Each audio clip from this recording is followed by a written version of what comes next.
தமிழ் திரையுலகின் முன்னணி நடிகர்களில் ஒருவர் சிம்பு. தற்போது இவர் மணிரத்னம் இயக்கியுள்ள தக் லைஃப் படத்தில் முக்கிய கதாபாத்திரத்தில் நடித்துள்ளார். இப்படம் விரைவில் வெளியாக உள்ளது. இதற்கிடையில் நடிகர் சிம்புவின் பிறந்த நாளை முன்னிட்டு அவர் நடிக்கும் 3 புதிய படங்களின் அறிவிப்புகள் வெளியாகியுள்ளன. அந்த வகையில் அடுத்ததாக சிம்பு பார்க்கிங் திரைப்பட இயக்குனர் ராம்குமார் பாலகிருஷ்ணன் இயக்கத்தில் STR 49 படத்திலும், தேசிங்கு பெரியசாமி இயக்கத்தில் STR 50 திரைப்படத்திலும் நடிக்க உள்ளார். STR 50 படத்தை சிம்பு தனது தயாரிப்பு நிறுவனமான ஆத்மன் சினி ஆர்டிஸின் கீழ் தயாரிக்கிறார். இது அவரின் முதல் தயாரிப்பாகும்.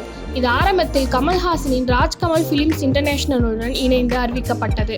ஆனால் அப்படம் கைவிடப்படவே அதை சிம்பு கையில் எடுத்துள்ளார். இதில் சிலம்பரசன் இரட்டை வேடங்களில் நடித்திருக்கிறார்.